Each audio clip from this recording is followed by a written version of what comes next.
Bonjour à toutes et à tous. Nous sommes ravis de vous accueillir dans le cadre de la journée de formation des RCCI et des RCSI. Nous sommes le 26 mars 2026 et nous vous proposons aujourd'hui, avec plusieurs collègues et une intervenante extérieure, un webinaire sur le dispositif de conformité et de contrôle interne des établissements et relativement aux attentes de l'AMF par rapport à ce dispositif. Dans ce cadre, qui est donc celui de l'atelier 3 de la journée de formation des RCCI et des RCSI, j'aurai le plaisir d'animer, donc ce webinaire. Je suis Bruno Buresi, j'appartiens à la direction des contrôles de l'Autorité des marchés financiers et je vais vous présenter les personnes qui vont intervenir, sur ce webinaire. Tout d'abord donc, madame Estelle Rigaud, RCCI de Sofinova Partners, qui a accepté de nous rejoindre dans le cadre de ce webinaire pour présenter de manière très concrète un certain nombre d'exemples qui vont être liés aux points qui vont être présentés. Madame Rigaud, bonjour. Ensuite, Bonjour à tous. bonjour. Ensuite, donc, mes collègues Nelly Lebel, inspectrice à la direction des contrôles de l'autorité des marchés financiers. Nelly, bonjour. Bonjour à tous. Pierre Larcher, également inspecteur à la direction des contrôles de l'autorité des marchés financiers. Pierre, bonjour. Bonjour à toutes et à tous. Et Alexis Cougar, inspecteur également à la direction des contrôles de l'autorité des marchés financiers. Bonjour Alexis. Bonjour à tous. Les sujets qui vont vous être présentés sont liés à 2 campagnes spot récentes. Donc les spots, c'est une méthode que vous connaissez toutes et tous bien désormais, puisque nous la pratiquons depuis plusieurs années. Les 2 campagnes concernées sont, la synthèse des contrôles spot relatifs aux fonctions de conformité de contrôle interne des sociétés de gestion de portefeuille, des SGP, dont la publication est imminente. L'autre travail sur lequel nous allons nous appuyer pour ce webinaire est lié à la synthèse des contrôles spot sur l'implication de la fonction de vérification de la conformité dans le cadre de certains processus transverses concernant les prestataires de services d'investissement qui, elle, cette synthèse, a été publiée en janvier 2026. L'objectif de ces travaux est de vous proposer une vision partagée entre les enjeux, les contraintes et les travaux des RCCI et des RCSI, de manière à dégager bien les lignes de force communes que se partagent ces deux types de fonctions. Les règles de fonctionnement, vous les connaissez, puisque nombreux parmi vous ont déjà et nombreuses ont déjà participé à ce type d'événement. Vous êtes plusieurs centaines à nous avoir rejoints. Ce sont les suivantes. Tout d'abord, une présentation des principaux points issus de ces synthèses avec, les usuelles bonnes et mauvaises pratiques qui sont, l'ADN, de la méthodologie SPOT.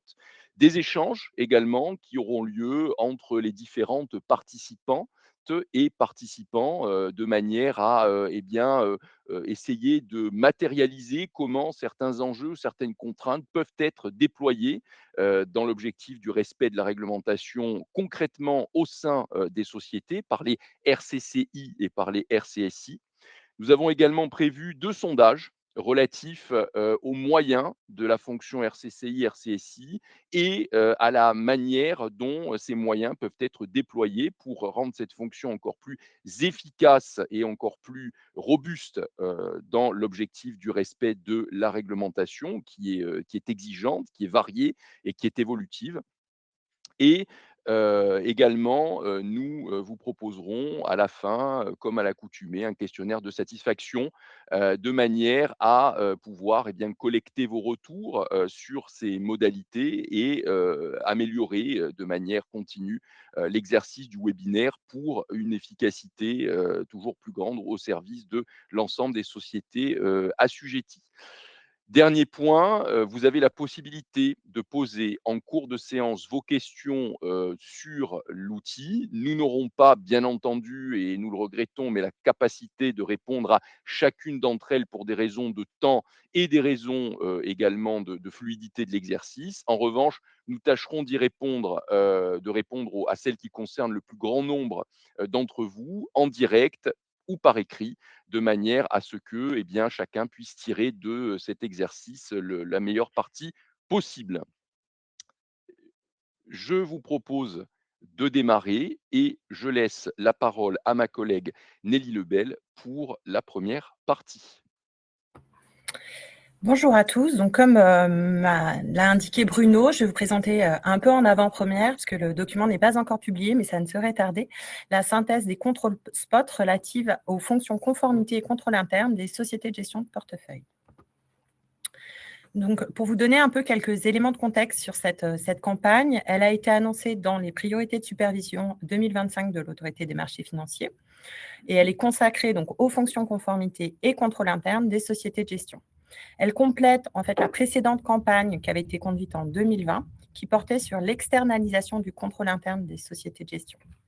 Elle s'inscrit dans un cadre d'action de supervision commune de l'ESMA. Donc, en parallèle de la campagne Spot, une quarantaine de sociétés de gestion ont fait l'objet d'un questionnaire qui a été instruit par les services de l'AMF. Pour vous donner un peu des éléments, je pense que vous savez un peu ce qu'il en est. Sur les fonctions conformité, on considère que ce sont des fonctions essentielles, notamment dans la gouvernance et la maîtrise des risques. La conformité a un rôle préventif dans le respect du cadre réglementaire. Elle accompagne les équipes opérationnelles et elle identifie les risques de non-conformité. Le contrôle interne, lui, assure la bonne exécution et l'efficacité des contrôles de premier niveau. Et puis, bien évidemment, ces dispositifs sont complétés par le contrôle périodique, c'est-à-dire l'audit interne. S'agissant de la campagne Spot, donc comme le disait Bruno, c'est un exercice que vous connaissez bien. Donc, c'est une campagne sur laquelle on a travaillé auprès de 5 sociétés de gestion avec des gestions très différentes, aussi bien des gestions traditionnelles que des gestions capital risque ou gestion immobilière, avec des clientèles assez différentes, professionnelles ou non professionnelles, et des effectifs aussi un peu divers. Sur les 5 sociétés, 4 sociétés du panel externalisaient une partie de leur dispositif de contrôle interne, à savoir 3 sociétés faisaient appel à un contrat d'assistance du contrôle permanent et 4 sociétés déléguaient le contrôle périodique, soit au groupe, soit à un prestataire. Mais on va revenir sur ces points. Donc, dans le cadre de ce contrôle spot, nous avons examiné donc le contrôle permanent, c'est-à-dire l'organisation et les procédures dans le cadre de ce contrôle, le dispositif et la représentation des fonctions conformité et contrôle interne, la mise en œuvre du dispositif de conformité et de contrôle interne.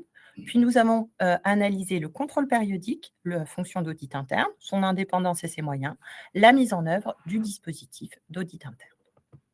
Je vais commencer donc par le contrôle permanent, son organisation et ses procédures.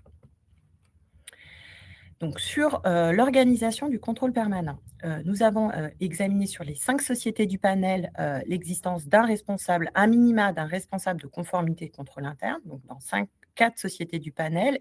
Et dans une société, il existait 2 RCCI, donc l'un responsable d'une équipe dédiée à la conformité et un second responsable d'une équipe de contrôle interne. Il existait également, je l'ai dit précédemment, un contrat d'assistance auprès d'un délégataire externe pour 3 sociétés de gestion.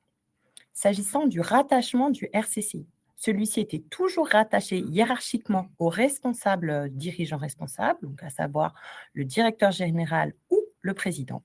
Et on a constaté plutôt un rattachement également fonctionnel à la fonction en charge de la conformité et du contrôle interne de la gestion et des risques de la société mère quand la société était dans un groupe.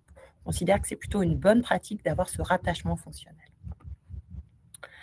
S'agissant de l'organisation et de la comitologie, donc on a constaté que les sociétés disposaient toutes d'un comité ayant trait à la conformité, dont les fréquences de réunion étaient très variées, c'est-à-dire ad hoc, mensuelles, voire annuelles. Ce comité était présidé par le RCCI, qui organisait et animait le comité. C'est un outil vraiment dédié au reporting des contrôles, puisque au sein de ce comité, on a constaté que le dirigeant responsable intervenait toujours dans le comité. Sur les autres comités qu'on a pu constater auxquels le RCCI pouvait participer, on a identifié le comité d'investissement, voire les instances décisionnelles, à savoir le comité des risques, le comité ESG, le risque sécurité ou même les instances de direction de la société de gestion. On considère que impliquer le RCCI dans ces instances décisionnelles, c'est plutôt une bonne pratique. Sur les procédures, on a constaté que dans l'ensemble des 5 sociétés, chaque société avait bien une procédure qui était dédiée à la conformité. Celle-ci était dans les 5 sociétés rédigée par le RCCI. Dans une société, elle était même validée par le RCCI, ce qui peut poser un problème en matière de séparation des tâches.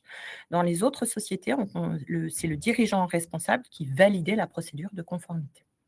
Cette procédure, elle présentait les modalités de détermination de l'échantillon test utilisé dans les travaux de contrôle de deuxième niveau, les règles de maintenance du fichier de recommandation et les modes d'évaluation de la criticité des contrôles.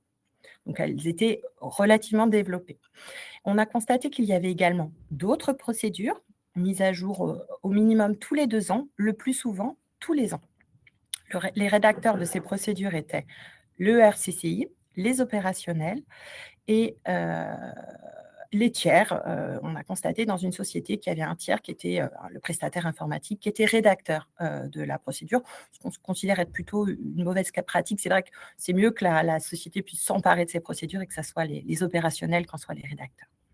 Dans chaque société, il y avait bien une cartographie des risques. Donc, la cartographie des risques, c'est le tableau mis à jour qui présente les risques auxquels est soumise la société de gestion, risques bruts et risques nets, c'est-à-dire les risques pondérés par le dispositif de conformité.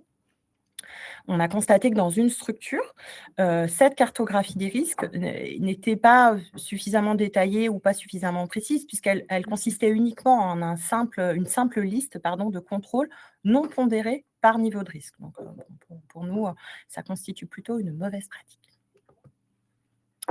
S'agissant de l'organisation et toujours des procédures, on a identifié que les procédures étaient bien diffusées au sein des sociétés de gestion, diffusées via intranet le plus souvent ou via des outils partagés, voire dans une société de gestion, via un outil documentaire auquel l'ensemble des collaborateurs avaient accès. On a également identifié une communication régulière de la mise à jour des procédures à l'ensemble des collaborateurs. Voire dans une société, à l'arrivée, le collaborateur se voyait remis un manuel de conformité avec l'ensemble des process applicables à la structure, ce qui semble être quand même plutôt une bonne pratique. Sur l'organisation, on a aussi identifié ce qu'il en était lors des créations de nouveaux produits, voire les nouvelles activités. On a constaté que le RCCI était très impliqué, notamment en amont. Il était sollicité lors de la création de produits. Cette sollicitation n'était pas toujours mentionnée dans les procédures, donc on considère que c'est quand même plutôt intéressant que ça soit formalisé dans le corps procédural. Il accédait à tout moment à la liste des projets en cours et donc du coup, il pouvait indiquer le cadre réglementaire applicable au projet et il participait au comité nouveaux produits. Je vais laisser la parole à Madame Rigaud qui voulait faire part de sa pratique sur le sujet. Oui, tout à fait, merci beaucoup. Et effectivement, je confirme, hein, ce que vous venez de dire. Je crois que le RCCI a un rôle, essentiel, dans le cadre de la création de nouveaux produits et évidemment de nouvelles activités, pour plusieurs raisons. La première, je crois que c'est dans un objectif évident de conformité réglementaire, que ce soit un nouveau produit dans une gamme ou une stratégie déjà, gérée, déjà existante au sein de la société de gestion. Il y a toujours des évolutions réglementaires qui peuvent avoir un impact sur les évolutions de ces produits suivants, de ces fonds successeurs, comme on les appelle chez Sofinova Partners, et d'autant plus dans le cadre d'une nouvelle activité qui peut, le cas échéant, nécessiter effectivement sollicitation de vos services, de l'AMF, que ce soit pour conseil et information ou bien pour des demandes d'extension d'agrément dans certains cas spécifiques. En ce qui concerne Sofinova Partners, on a effectivement une organisation qui n'est pas centrée sur la conformité, mais en tout cas au sein de laquelle la conformité et le RCCI interviennent de manière, je dirais, prolongée, c'est-à-dire tout au long du processus. Avant même la décision de créer un nouveau produit, évidemment, et lorsque, je dirais, le concept de création du nouveau produit a été acté, lors de la définition des termes et des caractéristiques de ce produit ou de cette activité. Ces décisions et cette élaboration se fait évidemment avec tous les services qui sont concernés, hein, la conformité bien sûr, mais aussi le juridique, les équipes d'investissement, les opérationnels, que ce soit des opérationnels internes ou externes d'ailleurs, parce qu'on a également effectivement la sollicitation parfois du dépositaire ou d'administrateur dans certaines juridictions. Et une fois que l'ensemble de ces caractéristiques ont été déterminées, le rôle du RCCI ne s'arrête pas là, évidemment, puisque nous continuons à accompagner les équipes lors de la création, je dirais, factuelle du produit, puisqu'effectivement, une fois qu'on a déterminé ses contours, il va falloir le déclarer au service de l'AMF ou alors constituer, dans certains cas, des structures, que ce soit en France ou dans d'autres juridictions. Et alors je ne veux pas spoiler non plus sur ce que vous allez dire ensuite sur l'aval, mais bien évidemment, et c'est là où je trouve qu'on rentre d'ores et déjà dans cette dichotomie du rôle de RCCI, c'est la participation sur l'amont et la participation également en aval, qui peut parfois s'avérer un tout petit peu difficile, dans le sens où les contrôles qui vont être réalisés a posteriori peuvent porter sur des points qui ont été réalisés, mis en œuvre, voire identifiés par le RCCI préalablement. Et donc, il va falloir aussi réussir à gérer un petit peu et à jouer ce rôle d'équilibriste sur ce sujet-là. Oui, tout à fait. Comme vous l'indiquiez, en effet, le RCCI a la nécessité de travailler aussi en aval de la création de nouvelles activités et de nouveaux produits et de définir donc les contrôles de premier et deuxième niveau mis en œuvre sur le nouveau produit et la nouvelle activité. Donc vraiment, c'est important qu'il soit impliqué dès la création et par la suite lors de la mise en œuvre des contrôles si le projet se concrétise. On a aussi examiné le positionnement et la présentation de la fonction conformité au sein de la structure. Donc, la fonction RCCI, elle a donc bien évidemment deux casquettes. La première casquette, c'est sa casquette prioritaire, c'est le contrôle de deuxième niveau. Elle réalise donc des contrôles de deuxième niveau en suivant le plan de contrôle qui a été validé par la direction. Mais elle a aussi d'autres attributions, et ça, c'était intéressant de l'identifier. Elle valide parfois la documentation commerciale, elle gère les incidents, voire les alertes. On a constaté d'ailleurs sur ce point que la définition d'incident et la définition d'alerte variait selon les structures. Je rappelle que l'incident est quand même plutôt lié à un risque opérationnel. L'alerte, c'est plutôt un manquement à la réglementation ou à la loi. C'est plus large que juste le côté technique. Il y avait aussi la gestion des réclamations qui était à la charge du RCCI, voire la veille réglementaire, ce qui fait partie de ses fonctions. Et on a constaté aussi que dans certaines structures, les diligences LCBFT de premier niveau étaient réalisées par le RCCI. Donc, c'est intéressant que le RCCI ait ses attributions, parce que ça lui permet d'avoir un peu de matière, mais ça engendre un risque d'autocontrôle. Donc, ce risque-là, il est pallié par les structures, notamment, comme je disais précédemment, via l'usage d'un contrat d'assistance. Donc, les missions, par exemple, lorsqu'il s'agit quand le RCCI exécute les diligences LCBFT en premier niveau, il peut décider que le deuxième niveau sera exécuté par le prestataire qui l'assiste dans ses fonctions. Ou alors, on a constaté certaines structures qui séparaient les activités de contrôle et conformité, et notamment cette structure qui disposait de deux RCCI et qui faisait bien la part des choses entre les deux niveaux. Donc, c'est plutôt intéressant de voir quels sont les moyens utilisés par les structures pour pouvoir faire avec ces attributions complémentaires. Sur le positionnement et l'indépendance du RCCI, on a examiné comment cette indépendance elle était réalisée, notamment au travers de la rémunération. Donc, le RCCI, souvent dans la politique de rémunération, il y a une mention qui définit la manière dont sa rémunération sera réalisée, sera déterminée. Et notamment, on a constaté que souvent les critères qui aidaient l'employeur à déterminer la rémunération variable, puisque c'est surtout la rémunération variable qui peut poser problème, n'étaient pas liés à la performance des fonds.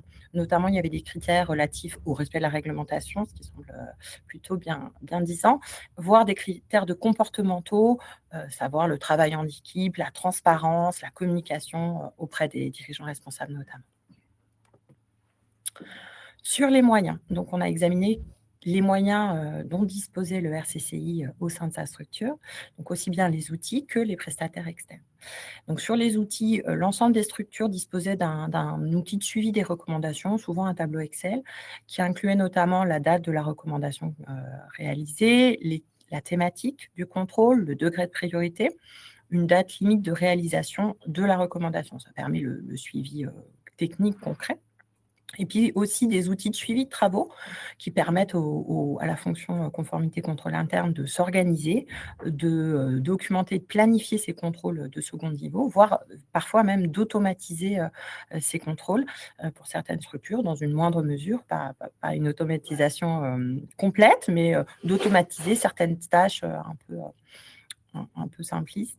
Et puis, on a constaté que la structure avait également accès à des outils aux outils de gestion de manière directe ou indirecte via des applications web ou avec un accès en lecture seule sur les outils. Je crois que Madame Rigaud, vous vouliez nous faire part de votre expérience sur ce sujet. Oui, tout à fait, merci beaucoup. Ce que je trouvais effectivement intéressant d'apporter sur ce sujet, c'est le point, je pense, qui doit occuper beaucoup d'équipes conformité aujourd'hui, c'est le point du développement grandissant de l'intelligence artificielle et de tous ces outils. Donc, évidemment, chez Sophie Nova Partners, on utilise des outils d'intelligence artificielle. Il y a 6 mois, nos équipes se battaient pour avoir une licence ChatGPT. 6 mois plus tard, elles se sont rendues compte que Copilot était bien meilleur. Et puis, il y a 3 semaines, c'est Claude qui est arrivé en tête de liste des AI qu'il fallait absolument avoir pour être en ligne avec les concurrents et pour permettre d'évoluer et de faire évoluer les pratiques au même rythme que la place. Ce que je trouve très intéressant sur l'intelligence artificielle, c'est que le positionnement de la conformité, je trouve, a aussi beaucoup évolué. C'est-à-dire que il y a 1 an et demi, la conformité était vraiment l'équipe qui apportait la vigilance à tout le monde, qui rappelait les règles. Attention aux informations confidentielles, attention aux informations personnelles. On ne sait pas finalement exactement comment tous ces éléments sont protégés. Bien sûr, il y a eu des incidents qui ont fait les gros titres hein, sur ces outils d'intelligence artificielle. Et donc, la conformité avait ce rôle un petit peu d'empêcheur de tourner en rond, qui est souvent la casquette qui peut nous être attribuée. Mais je dirais que ce positionnement a beaucoup évolué maintenant, puisque je ne sais pas pourquoi, je ne sais pas ce qui s'est passé, mais je sens qu'on s'est rendu compte que nous aussi, ça pouvait nous servir finalement. Et ces points de vigilance, bien sûr, s'appliquent de la même manière à nos pratiques, et d'autant plus puisqu'on manie également des informations qui sont très sensibles. Mais à titre personnel, j'utilise beaucoup l'intelligence artificielle et j'y vois un réel avantage, que ce soit dans des questions réglementaires, que ce soit dans la création d'outils ou de tâches automatisées également. Et je crois que c'est très important que nos métiers qui peuvent parfois paraître un petit peu, je dirais, classiques et faire usage d'outils Word, Excel, et puis parfois là, on essaye d'aller un peu plus loin, mais ça s'avère de plus en plus compliqué. Et je pense que justement que c'est très important qu'on prenne aussi ce train de l'intelligence artificielle et que ça ne profite pas que aux équipes opérationnelles d'investissement ou commerciales, mais aussi à ce qu'on appelle les fonctions support qui en ont un grand besoin et qui peuvent y trouver de gros avantages. Oui, tout à fait, merci beaucoup. On a aussi constaté que dans les moyens, il y a les outils, comme vous le présentiez très justement, et puis il y a aussi les prestataires externes. Donc, comme on le disait précédemment, il y a des structures qui font appel à un contrat d'assistance s'agissant du contrôle interne pour réaliser, donc je l'expliquais tout à l'heure, des contrôles de deuxième niveau quand le premier niveau est réalisé par le RCCI, ou alors sur des thématiques de conformité pour pouvoir bénéficier d'une expertise de place ou une expertise spécifique auprès du prestataire dont on ne dispose pas en interne. Il y a aussi d'autres prestataires externes qui sont utilisés par la société de gestion, de manière très courante, tous les prestataires relatifs à la sécurité informatique pour réaliser des tests notamment. Et puis également, pour les activités transfrontalières, afin d'avoir une expertise aussi, un peu différente sur une réglementation, d'un autre pays lorsqu'on a une activité qui, va à l'international. Alors, on vous propose un petit sondage. Je vais lancer le sondage. Hop. Donc, pensez-vous disposer des moyens humains, techniques, financiers suffisants pour exercer votre mission de RCCI ou de RCSI?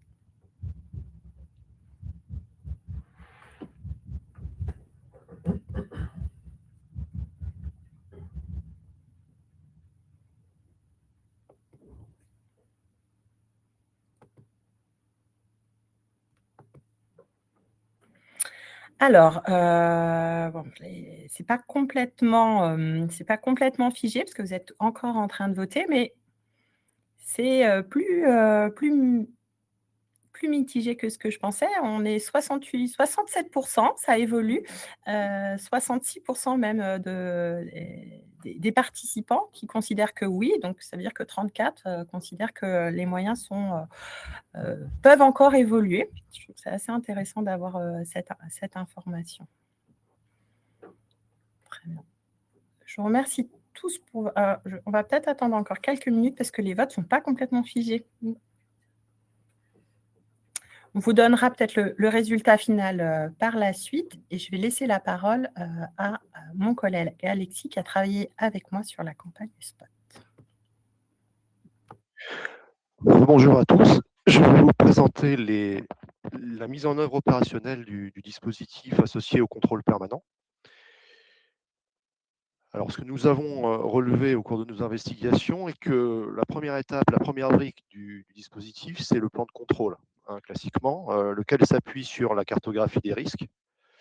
Il s'appuie aussi sur la veille réglementaire à travers la synthèse des contrôles spot et les priorités de supervision de l'AMF. Il s'appuie également sur les changements opérationnels ou organisationnels survenus dans l'activité de la société de gestion de portefeuille. Il implique aussi les précédentes recommandations du contrôle permanent et périodique, et enfin les incidents et les réclamations clients. Nous avons relevé également qu'il mentionne 3 niveaux de priorité pour les contrôles donc de deuxième niveau, les 3 niveaux allant de faible à élevé en passant par moyen. Et il mentionne aussi ponctuellement les autres actions à mener par le RCCI, à savoir les reportings à communiquer, les formations à délivrer, entre autres.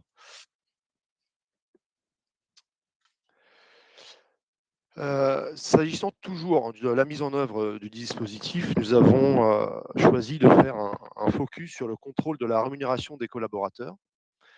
Les spécificités d'un tel contrôle sont telles qu'il est encadré par la convention d'externalisation pour les salariés qui sont mis à disposition par le groupe.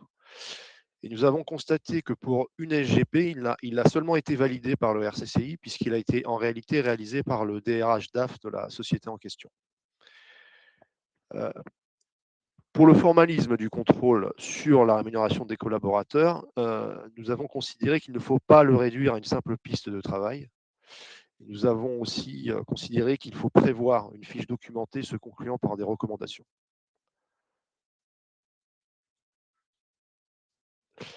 Toujours sur la mise en œuvre du dispositif de contrôle permanent, les reportings. Alors, ce que nous avons remarqué, c'est qu'il s'adresse d'une part aux instances dirigeantes de la société de gestion et d'autre part à l'AMF. Pour les instances dirigeantes, il prend la forme d'un rapport écrit annuel qui est validé lors des comités de conformité et qui est communiqué au groupe. À l'AMF, le reporting est réalisé à travers les FRARAC. Et là, nous indiquons, comme vous pouvez le constater, qu'il est important de veiller à la qualité et à la cohérence des données transmises. Nous avons aussi considéré à la fin de nos travaux qu'il est important de mettre en place des canaux réguliers de communication avec le groupe lorsqu'il réalise une partie des contrôles, comme par exemple sur le thème de la rémunération que nous venons d'évoquer. Je passe maintenant la parole à Madame Rigaud, qui va nous faire part de son retour d'expérience à propos du contrôle permanent. Merci beaucoup. Alors, effectivement, j'ai déjà pris la parole quelques fois, mais je n'ai pas encore présenté donc la société dans laquelle je travaille aujourd'hui. Je suis donc chez Sophie Nova Partners, une société de gestion française qui existe depuis 1972 et qui est active dans le venture capital. Nous avons aujourd'hui des engagements d'investisseurs qui se totalisent un peu plus de 4 milliards, qui sont répartis dans une quinzaine de fonds autour de 7 stratégies dans les sciences de la vie. Nous sommes 80 collaborateurs, divisés à peu près moitié-moitié entre les équipes d'investissement et ce que nous appelons les équipes corporate, qui regroupent, j'ai envie de dire, tout le reste. Donc évidemment la conformité, mais aussi le juridique, le marketing, la communication et bien sûr les équipes finance et reporting investisseurs. J'interviens à titre personnel, donc au sein d'une équipe juridique et conformité en tant que RCCI et j'y suis depuis 5 ans maintenant, accompagné d'un profil senior.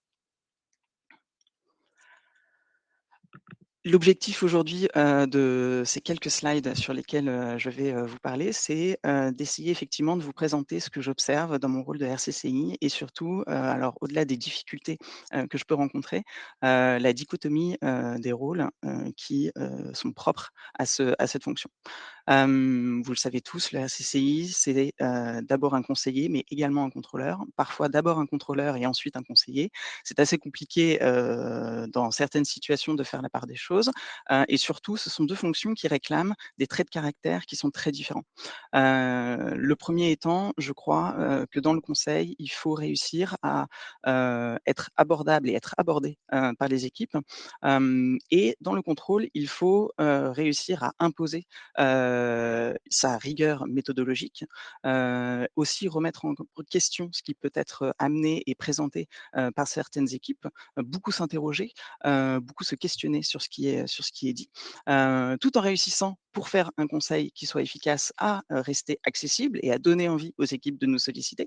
Donc finalement, c'est un petit peu un ping-pong permanent, la valeur première du RCCI, et donc de réussir à représenter ces 2 rôles de manière efficace, à réussir à être écouté, dans ces 2 fonctions de manière, efficace et à ne pas, je dirais, briser la relation avec les équipes en étant soit trop appuyé côté, contrôle, soit, pas suffisamment, côté conseil. Je crois à titre personnel que le premier rôle du RCCI, c'est effectivement de protéger, l'entreprise, dans laquelle, nous travaillons et ça très, de manière, 1re, un conseil qui soit, juste et efficace, entendu, pris en compte, et également, à cette fonction de contrôle qui est indispensable, ne serait-ce que pour s'assurer que ce conseil a effectivement été correctement implémenté, et toujours dans cet objectif de protéger, la société dans laquelle on évolue. Hem Ces 2 casquettes, peuvent parfois effectivement créer, des tensions avec certaines équipes. Hem, je crois que le rapport entre le RCCI et le business ou alors les équipes corporate ou bien la direction générale sont finalement très variables, et les enjeux ne sont pas du tout les mêmes. Je crois qu'aujourd'hui, il n'y a aucun professionnel de la conformité, qui pourra dire qu'une équipe ou qu'un membre d'une équipe business ne lui a pas dit la fameuse phrase: «Mais on a toujours fait comme ça, je ne vois pas pourquoi on changerait».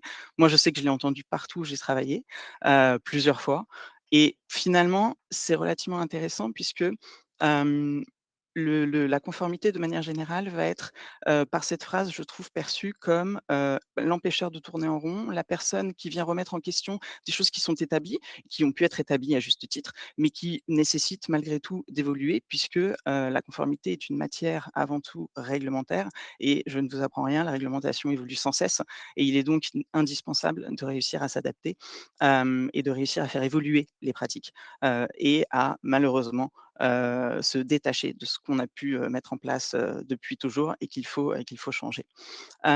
Également d'autres difficultés qu'on peut rencontrer, ça va être notamment par rapport aux équipes corporate, aux équipes juridiques.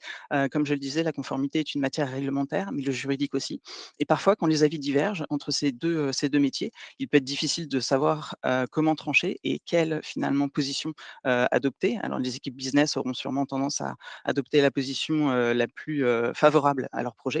La direction pourrait avoir un autre regard puisqu'il y a une culture du risque qui peut être un petit peu différente. Hem mais donc toujours, je dirais cette capacité à jouer l'équilibriste et à réussir à naviguer entre les différents intérêts, des différentes équipes. Enfin avec la direction générale, le rapport est, beaucoup plus stratégique. On va être sur des enjeux qui ne sont moins des enjeux du quotidien, mais des enjeux qui seront à moyen long terme pour la société.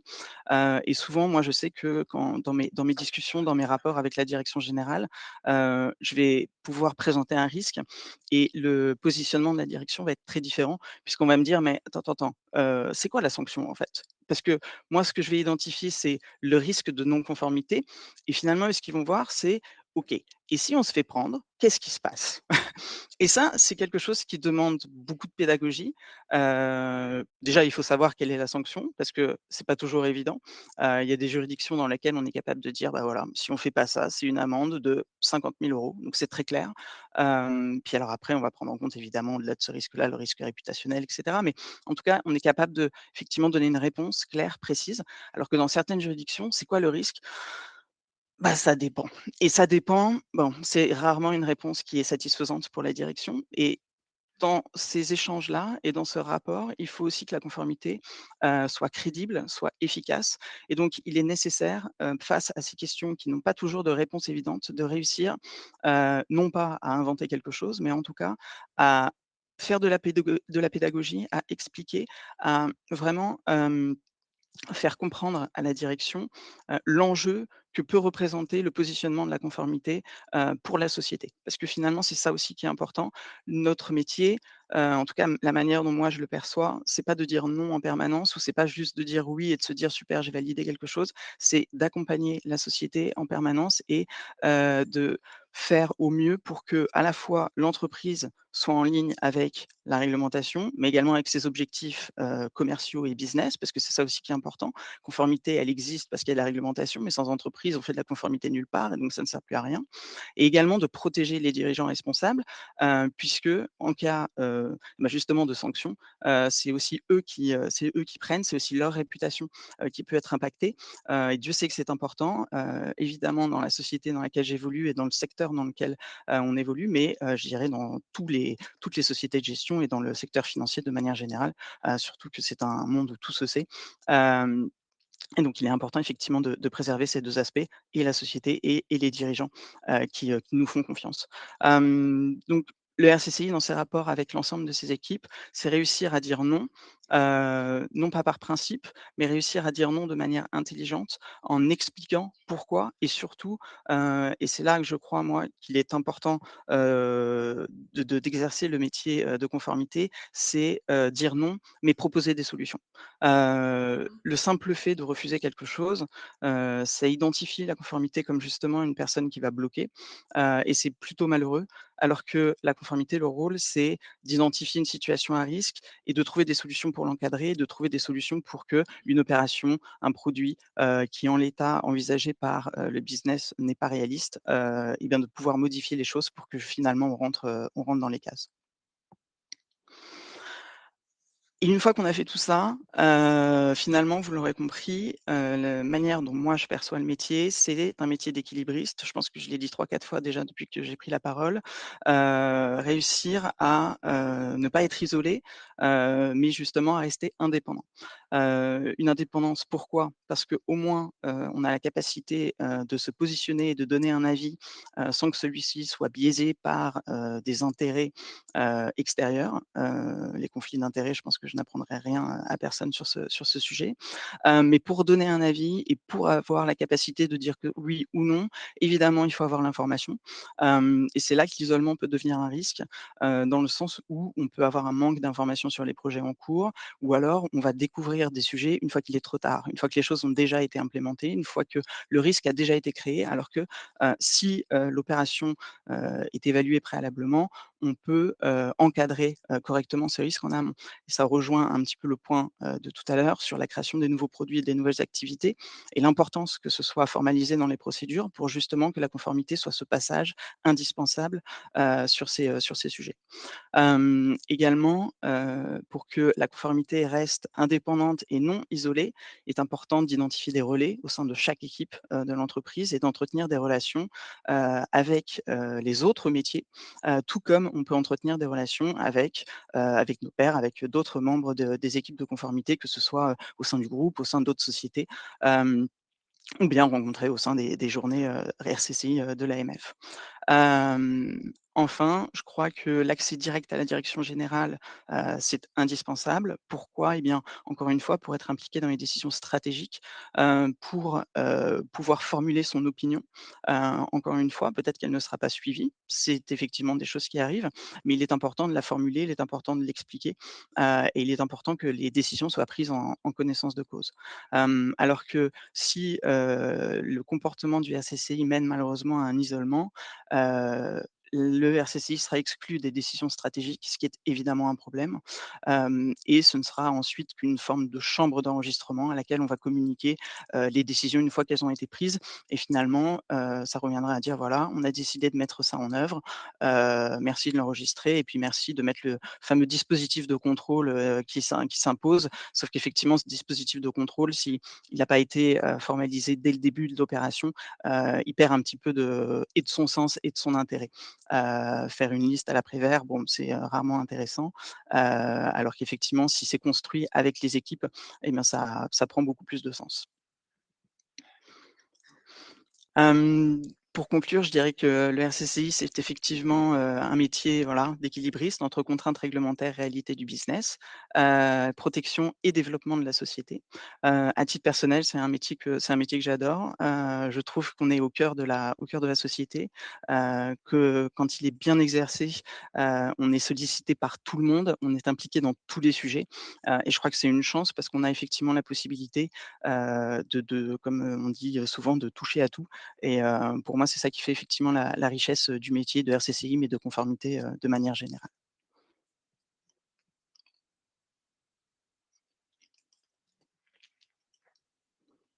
Je vais maintenant rendre la parole à monsieur Cougar. Merci beaucoup.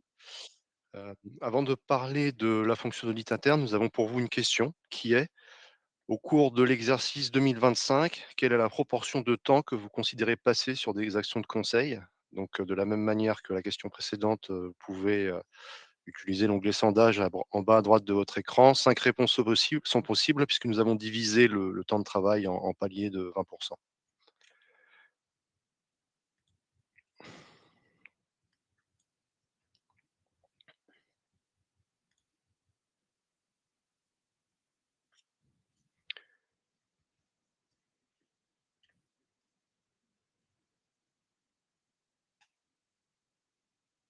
D'accord. Bon. Ouais. Merci beaucoup pour vos réponses. Donc ce que nous constatons, c'est que 80 des votants, passent de 20 à 60 sur des actions de conseil en 2025. Merci beaucoup. Merci beaucoup pour vos réponses. Donc s'agissant de la fonction audit interne, tout d'abord les moyens et l'indépendance de cette fonction. Donc ça passe donc, par une présentation de l'organisation de la fonction de contrôle périodique. Donc ce que nous avons choisi de rappeler, à l'issue de notre contrôle spot, c'est que, cette organisation est assujettie au principe de proportionnalité. En l'occurrence, une société de gestion de portefeuille n'est pas tenue de mettre en place une fonction de contrôle périodique indépendante lorsqu'une telle obligation est jugée disproportionnée, par rapport à la nature, l'importance, la complexité et la nature des activités, enfin la diversité des activités qu'elle exerce. Pour autant, la SGP doit démontrer à l'AMF que ce principe lui est applicable. Et enfin, l'AMF s'attend à ce qu'une fonction de contrôle périodique indépendante soit mise en œuvre dans les sociétés qui présentent des encours et des effectifs importants, le tout étant associé à des activités complexes. Nous avons aussi noté que l'organisation de la fonction de contrôle périodique peut être déléguée. À ce moment-là, la délégation implique une convention ou un contrat précis. Et elle peut impliquer la société mère et un prestataire externe. Dans le cas de la société mère, à ce moment-là, la délégation doit être complétée par des audits réalisés par l'inspection générale du groupe au nom du principe de subsidiarité. Et dans le cas d'une délégation à un prestataire externe, nous avons relevé deux bonnes pratiques. La première consiste à distinguer les équipes en charge du contrôle périodique de celles en charge du contrôle permanent. Et la deuxième consiste à détailler dans le contrat le niveau d'expertise des intervenants. S'agissant maintenant de la mise en œuvre opérationnelle des travaux d'audit interne. Alors, tout comme pour le contrôle de second niveau, heu, l'audit interne se base sur un plan, lequel est élaboré suivant un cycle complet d'investigation de l'ensemble des activités de 3 ans minimum. Ce plan est validé par la direction générale. Ce plan d'audit interne s'appuie, sur les résultats des audits précédents et leurs recommandations, sur les évolutions réglementaires et sur les priorités d'action et de supervision qui sont publiées par l'AMF et les résultats des contrôles spot. Nous avons identifié une bonne pratique à propos de l'élaboration du plan, laquelle consiste à prévoir la possibilité de l'adapter en cours d'exercice si des risques émergents ou des situations, si des risques pardon, nouveaux émergent ou si la situation se dégrade. Dans le cas d'une société qui appartient à un groupe, le plan est construit de concert avec la direction générale de la SGP ou en autonomie par l'audit interne. Et dans ce cadre, nous avons relevé l'application du principe de subsidiarité entre les travaux planifiés par l'audit de la société mère et l'inspection générale. À propos maintenant des travaux du contrôle périodique, donc ce que nous mettons ici en valeur, c'est que le prestataire doit disposer de l'ensemble de la documentation nécessaire pour réaliser ces travaux, notamment pour les contrôles portant sur la rémunération des collaborateurs, comme nous l'avons évoqué déjà précédemment. Les travaux d'audit doivent inclure la revue des procédures associées aux thèmes ciblés. Et enfin, il faut un outil de suivi des recommandations ou consigner au fil de l'eau les recommandations du contrôle périodique et leur état d'avancement.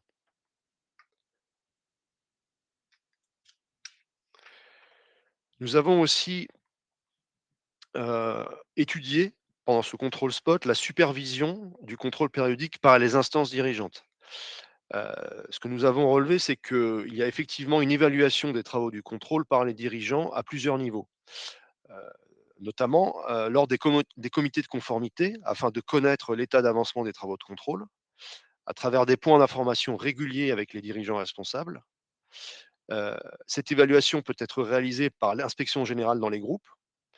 Elle peut se faire à travers la mise en place d'une revue de l'audit interne tous les 5 ans par un prestataire externe, ce qui constitue une bonne pratique. Et enfin, elle peut être réalisée par des scorings multicritères qui comprennent le taux de réalisation du plan d'audit, la qualité des livrables, l'utilisation des outils internes et l'efficacité du suivi des recommandations. Justement, à propos du suivi des recommandations par les dirigeants, elles se font lors des comités de conformité ou lors de la revue du rapport annuel du contrôle périodique. Je vous laisse la main pour une session de questions-réponses avant de passer la parole à Monsieur Larcher. Merci, à tous. Merci madame Rigaud, Nelly, Alexis pour, cette première session riche, du webinaire. Nous avons eu plusieurs questions.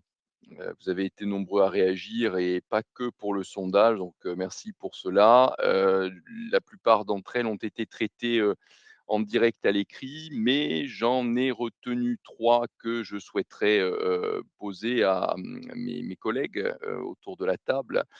Donc, la 1re, c'est une question sur justement le rôle du RCCI ou de l'ARCCI auprès du dirigeant. C'est une question de Rémi qui demande, comment faire, lorsque, un, dirigeant ou une dirigeante, peut, faire appel à, des conseils externes, et que l'avis de ces conseils externes peut entrer en opposition avec, les préconisations, de la ou du, RCCI. Est-ce que, Estelle, par exemple, vous souhaitez prendre la question?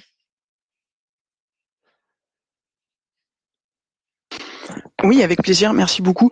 Effectivement, ce sont des situations qui peuvent arriver. Je crois qu'en plus, alors moi j'évolue aujourd'hui chez Sofinova, mais j'ai évolué dans d'autres maisons, préalablement et c'est aussi je pense un sujet qui peut survenir, en cas de différence de culture, conformité au sein de la société. Je crois que la remise en question ou en cause de l'avis, RCCI, bon, c'est jamais alors déjà c'est jamais agréable, ça c'est sûr et ensuite c'est jamais un message très, très positif de la part de la direction générale. Ça révèle souvent un manque de confiance, heu, ou le fait de vouloir passer outre parce qu'on est sur un enjeu, économique, financier qui peut être majeur. Je crois que dans ce cas-là, après il faut être, malgré tout assez pragmatique.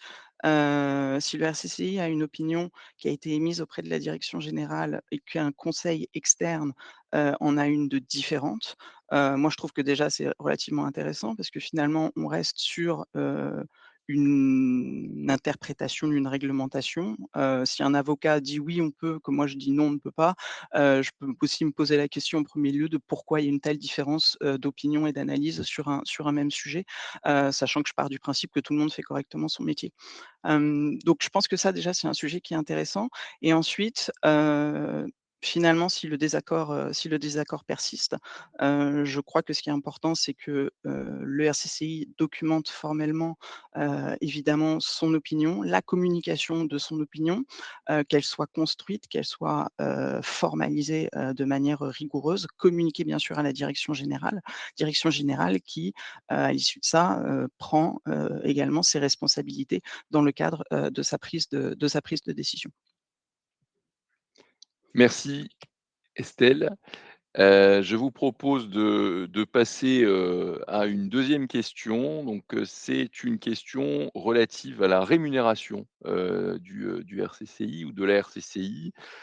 Sujet intéressant, qui est posé donc par Awa, qui nous interroge sur, la possibilité pour la fonction RCCI dans une société de gestion de capital investissement, d'avoir accès au, carried interest, pour un certain nombre de fonds. Alors est-ce que autour de la table, Estelle, vous souhaitez, compléter? Ah bah, moi, je suis tout à fait preneuse de votre opinion également sur le sujet. À titre personnel, j'adorerais, effectivement, en bénéficier, mais à titre professionnel, je trouve que c'est extrêmement compliqué de mettre en œuvre ce type de dispositif, et de gérer, de manière, appropriée le conflit évident qui en est, dès lors qu'effectivement, on introduit, une partie de la rémunération du RCCI qui va être directement, liée à la performance, des fonds, ce qui est, pas réellement dans l'esprit d'une fonction indépendante.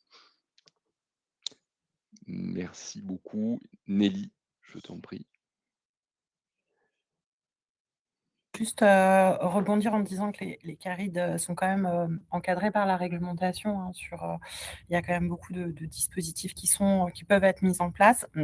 Bien sûr avec des contraintes, mais et puis, quand même faire une petite amorce sur le fait que, dans ces priorités de supervision, 2026, il est prévu qu'il y ait, un contrôle spot sur, les politiques de rémunération et ça sera peut-être l'occasion, de traiter ces sujets. Donc je trouve que c'est intéressant que la question se pose. On voit qu'il y a de l'appétence, donc ça donne, je pense que vous aurez, sûrement peut-être d'autres éléments de réponse sur le contrôle spot qui est envisagé pour l'année à venir. Merci, beaucoup. Je vous propose peut-être une 3e question. Alors je vois une foule de questions, arriver, donc je vais, tâcher d'y répondre à l'écrit et puis ne vous inquiétez pas, il y aura une 2e séance de questions-réponses au cours de laquelle les questions, qui n'auront pas trouvé de réponse à l'écrit pourront être traitées à l'oral. Donc je vous propose, d'en prendre une dernière, alors qui est moins une question qu'une suggestion que je trouve, intéressante, qui, demande s'il est prévu, dans les réflexions de l'autorité de, demander aux dirigeants ou dirigeantes responsables nouvellement nommés de suivre, le programme de formation RCCI, RCSI et pas seulement lorsque, ces dirigeantes ou dirigeants seront amenés, à, être également, RCCI au sein de la structure. Donc, à ma connaissance, c'est quelque chose, sur lequel nous n'avons pas, de retour, précis. Mais ce que je souhaitais peut-être proposer, c'est qu'on fasse remonter le point en interne pour lancer le débat. Est-ce que autour de la table, les autres intervenantes et intervenants souhaitent, réagir sur ce point? Oui, je souhaitais rebondir, Bruno. Je trouve que c'est assez intéressant comme proposition pour, avoir eu l'occasion d'animer la formation, RCCI notamment. Je trouve que ça serait intéressant aussi d'avoir, enfin que les dirigeants responsables, ceux qui sont plus en charge bien sûr des fonctions, conformité, enfin qui sont plus, à même d'intervenir sur ces, dispositifs-là, puissent avoir cette vision, parce que c'est vraiment une vision assez large du dispositif conformité, voire plus largement même de la réglementation. Donc je trouve que c'est très intéressant ce point et je pense qu'on peut, en effet le remonter, au sein des services. M merci, beaucoup. Je vais m'atteler à répondre aux questions par écrit et je vous propose de passer à, la partie suivante, donc pour la présentation d'une autre campagne, spot par Pierre. Merci Bruno. Alors moi effectivement, je vais bonjour à toutes et à tous en premier lieu. Donc je vais effectivement vous parler des enseignements qu'on a pu avoir sur la synthèse des contrôles spot sur l'implication de la fonction de vérification de la conformité dans le cadre de certains processus transverses et synthèse qui a été publiée en janvier dernier. Alors, avant tout, Madame Rigaud, tout à l'heure, a évoqué les dilemmes et contradictions auxquels fait face la RCCI dans l'exercice de ses missions et qui peut rendre plus difficile la réalisation de sa fonction. Pour faire écho à ce retour d'expérience, nous avons pensé qu'il était intéressant, dans le cadre de ce webinaire, d'apporter un éclairage particulier sur les difficultés que peuvent rencontrer les acteurs de la conformité et que nous avons observées dans le cadre de cette campagne spot. En effet, on a constaté que, outre les difficultés mentionnées par Madame Rigaud, qu'on pourrait qualifier d'inhérentes à la fonction, un RCCI pouvait également être confronté à des contraintes qui relèvent de son écosystème professionnel. Alors, quelques mots sur les caractéristiques d'abord de cette mission SPOT, qui constitue en fait le premier opus d'une campagne portant sur le rôle joué par la conformité dans certains processus transverses. Donc, ce premier volet a été lancé en 2024 et a porté sur 4 établissements qui exercent l'activité de banque de financement et d'investissement. Cette mission SPOT s'inscrivait donc dans le cadre des priorités de supervision annoncées en 2024 et qui ont été confirmées pour 2025. L'objectif poursuivi était d'examiner la fonction de vérification de la conformité sous l'angle de sa contribution et de son rôle dans des dispositifs et processus qui sont habituellement pilotés et orchestrés par d'autres directions, et en particulier par la direction des ressources humaines. À cet égard, nous avions retenu 3 thèmes. Le premier portait sur la vérification du niveau de connaissance des collaborateurs. Le second, celui sur l'élaboration et le contrôle des politiques de rémunération, sujet intéressant. Et enfin, sur les mesures disciplinaires. Pour ces 3 thèmes, la conformité est souvent vue comme un acteur périphérique des dispositifs en place. Ce qui n'est pas le cas du 4e thème qui est retenu dans cette campagne et qui a porté sur le dispositif relatif aux transactions personnelles.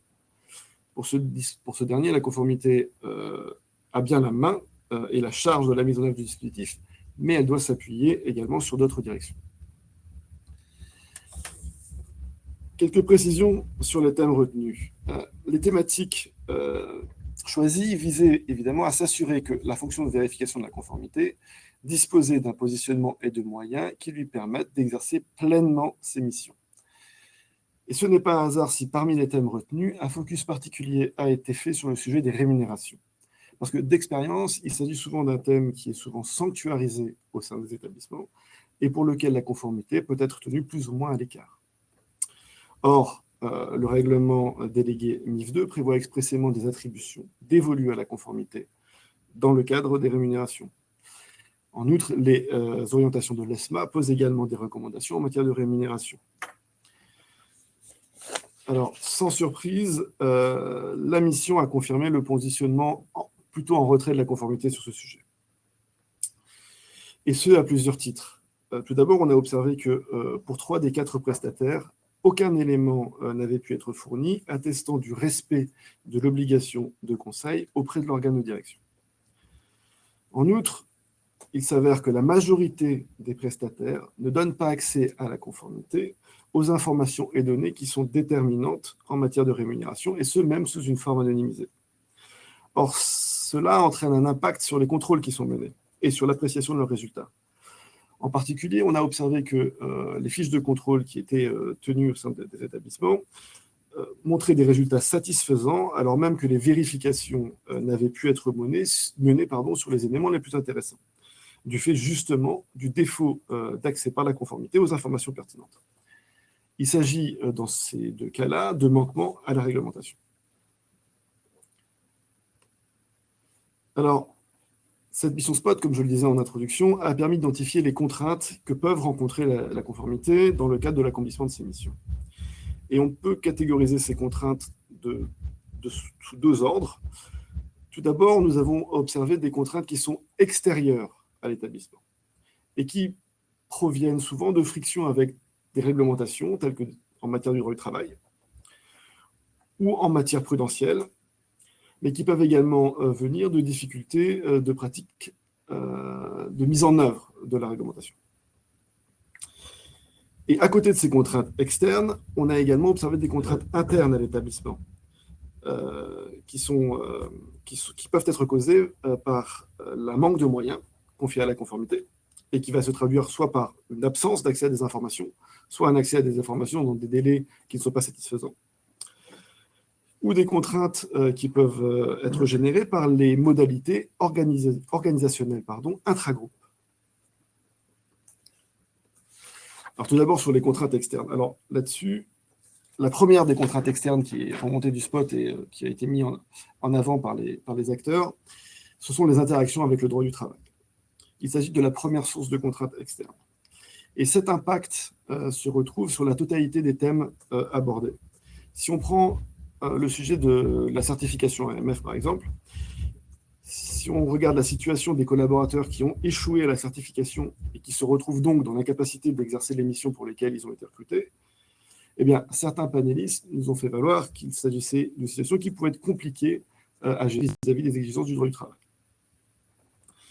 Si on regarde la politique de rémunération, on a constaté qu'aucun établissement du panel n'avait usé de la faculté dite de clawback, qui permet de demander le remboursement de tout ou partie de la part variable de la rémunération d'un collaborateur. À cet égard, certains acteurs ont indiqué s'interroger sur la compatibilité même de cette pratique avec le droit français du travail. Enfin, vis-à-vis du dispositif d'encadrement des transactions personnelles des collaborateurs des prestataires de services d'investissement externalisés, plusieurs psys nous ont fait valoir que les contrôles menés sur ces établissements pouvaient s'apparenter à un lien de subordination et donc être requalifiés au titre de droit du travail. Alors là-dessus, on a observé que des solutions avaient été trouvées par les établissements pour outrepasser ces difficultés. Si on prend le cas de la certification AMF, on a constaté que les établissements avaient intégré une clause dans les contrats de travail qui permettait de suspendre ou de résilier le contrat en cas d'échec à la certification.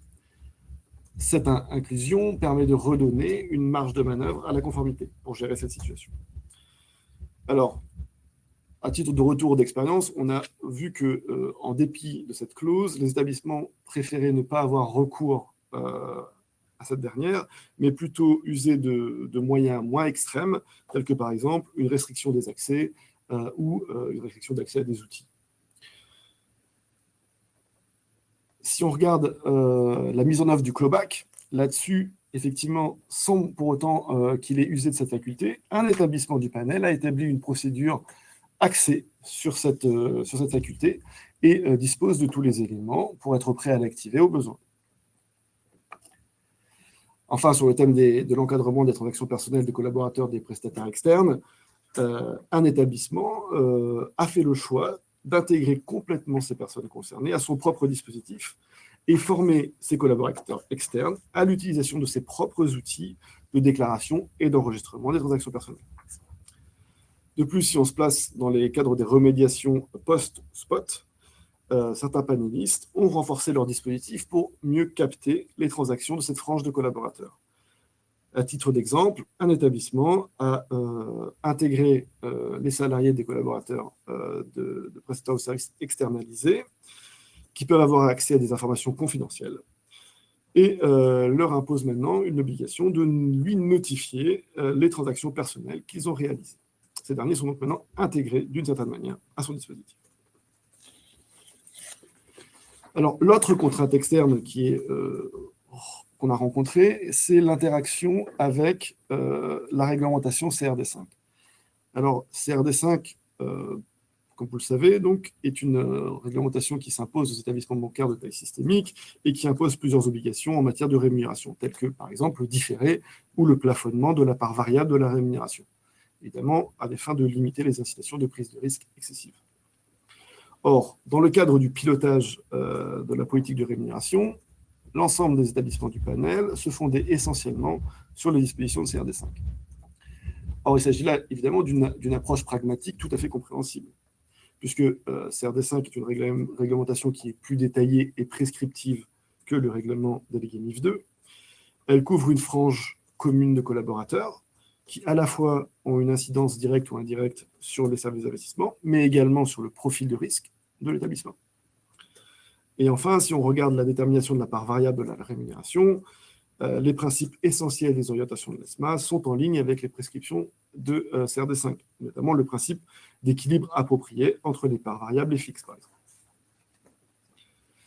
Et là-dessus, on souhaite quand même attirer votre attention sur un point, car il existe une frange de collaborateurs qui ne sont pas soumis à CRD5, mais qui ont malgré tout une incidence sur les services d'investissement. Il est donc important que pour cette frange de collaborateurs, leur rémunération respecte également les principes qui sont posés par le règlement délégué MIF2, tels que interprétés et éclairés par les orientations de l'ESMA.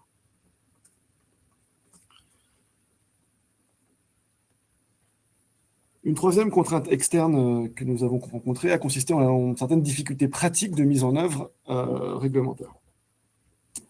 Et en particulier sur la mise en œuvre de la réglementation AMF 2007-24 portant sur les aspects relatifs à l'encadrement des transactions personnelles. Ce document, vous le savez, recommande, entre autres comme moyen, la levée du secret professionnel au profit de l'établissement sur tout compte d'instruments financiers détenus par ses collaborateurs.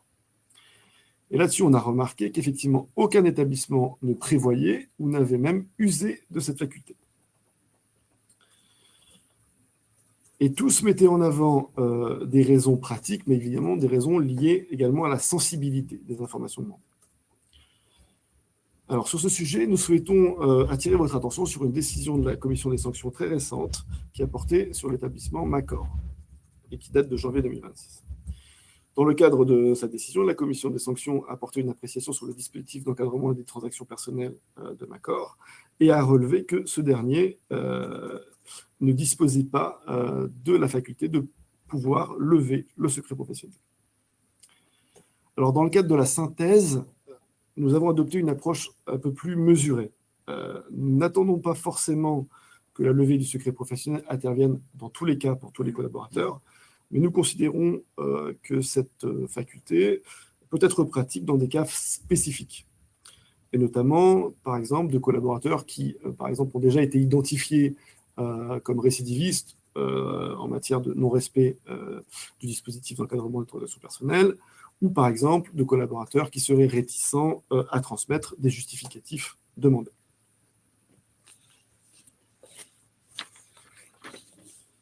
À côté de ces contraintes externes, on a également vu qu'il pouvait exister des contraintes internes liées à l'organisation des psys. En premier lieu, nous avons observé que la conformité pouvait parfois ne pas avoir accès aux informations nécessaires pour remplir ses missions ou dans des délais qui ne lui permettaient pas de le faire. Nous l'avons vu au tout début de cette présentation, la conformité n'a pas accès aux informations, aux données individualisées sur les rémunérations des collaborateurs, ce qui impacte l'efficacité de ces contrôles. Et des panélistes justifient cette situation par la nécessaire confidentialité de ces informations. Or, pour nous, ce n'est pas nécessairement un obstacle, car il est tout à fait possible de mettre en place des contrôles sur une base de données anonymisée et de lever l'anonymat ensuite dans le cas de situations de non-conformité identifiées. Et il me semble à ce sujet que, Madame Rigaud, vous souhaitiez faire part de votre expérience là-dessus. Oui, tout à fait, merci beaucoup. En fait, ce qui me semblait surtout intéressant, alors effectivement, moi j'évolue au sein d'une société de gestion, mais on réalise également des contrôles sur la rémunération et sur les transactions personnelles. Et je trouve qu'au niveau des contraintes internes, ce qui peut être également intéressant de mentionner, c'est le positionnement dans lequel, ces contrôles sur des informations personnelles peut placer, la conformité par rapport aux autres collaborateurs. Je ne suis pas du tout en train de remettre en question l'obligation réglementaire, hein, rassurez-vous. Mais par contre, il me semble que c'est aussi important au-delà de la voilà, des difficultés d'accès à certaines informations, moi ce que je constate au quotidien alors j'ai la chance de travailler avec, des équipes qui, regroupent, une vingtaine de nationalités différentes et donc c'est aussi très instructif parce qu'en fonction, de la culture, et de la nationalité, des personnes, je constate que l'approche par rapport à ces contrôles est totalement différente. Autant je vais avoir des collaborateurs qui n'en ont mais alors absolument rien à faire, hein, et qui sont prêts à tout me donner, les relevés de compte, même s'ils sont à zéro, tout, il y a aucun secret et ils me le disent d'ailleurs, j'ai absolument rien à cacher et c'est merveilleux. Autant j'en ai d'autres, qui n'ont absolument, envie de communiquer rien du tout. Donc vraiment, on est sur, les exacts opposés. Et c'est pas toujours évident, effectivement, de réussir à naviguer, parmi, cette sensibilité et d'expliquer aux collaborateurs que oui, on doit avoir dans notre rôle professionnel accès à des informations qui restent personnelles, et auxquelles, si on évoluait effectivement dans un autre secteur, on n'aurait absolument pas, le droit d'avoir accès. Donc je trouvais que c'était intéressant effectivement de mettre en lumière aussi cette contrainte et l'impact que ça peut avoir sur les relations, au sein de la société entre, la conformité, le RCCI et puis, les autres collaborateurs. Et je crois que ça fait aussi un petit peu écho sur, voilà le lien de confiance qu'il est nécessaire de créer avec tout le monde pour réussir à voilà, faire ces contrôles et puis également, prodiguer du conseil dans de bonnes conditions. Merci beaucoup pour votre retour. Et alors, effectivement, cette question de la culture différente au sein d'un groupe qui peut provenir de le pays dans lequel on se situe, nous l'avons également rencontré chez certains panélistes et nous avons vu que ça pouvait également causer des difficultés de compréhension vis-à-vis des acteurs de la conformité. Donc, vraiment, merci pour ce retour. Alors, une autre difficulté pratique sur la communication d'informations à la conformité, c'est celui de la transmission d'informations dans des délais utiles.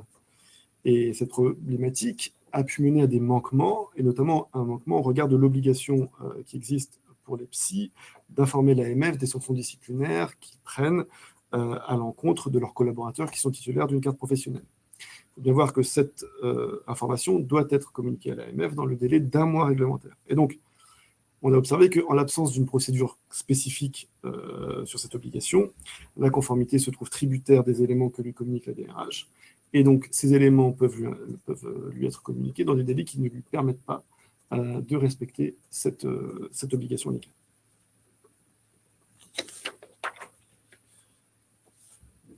Autre difficulté rencontrée, mais sur lesquelles je ne m'attarderai que très brièvement, nous avons observé que parfois les modalités organisationnelles intra-groupe, notamment dans le cadre d'externalisation de contrôle à une entité du groupe qui est située hors du territoire national, pouvaient poser quelques problèmes, et notamment des problèmes d'implication de la conformité, qui peut se retrouver un peu mis en retrait dans le cadre de l'exercice de ces missions.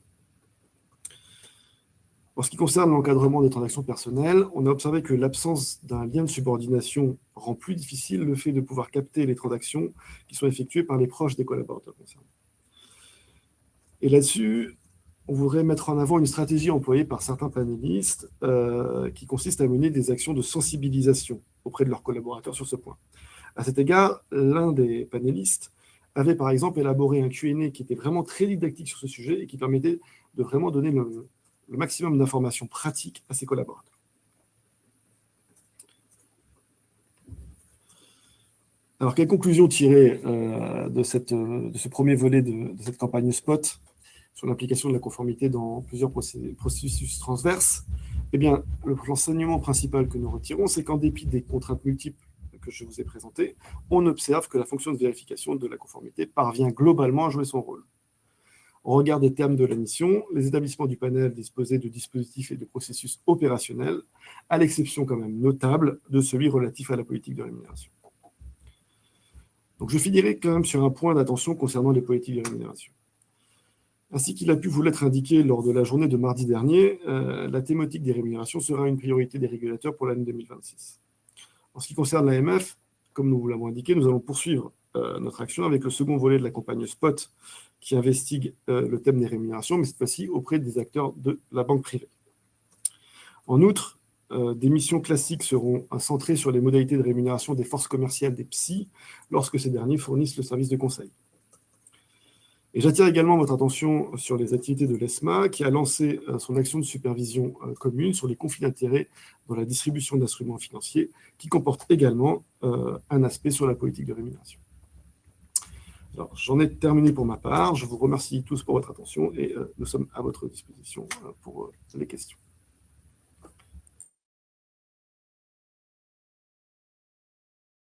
Merci beaucoup à toutes et à tous. Donc merci pour vos interventions, pour ces précisions. Donc le flot de questions ne s'est pas tari, donc nous allons essayer de le couvrir autant que faire se peut.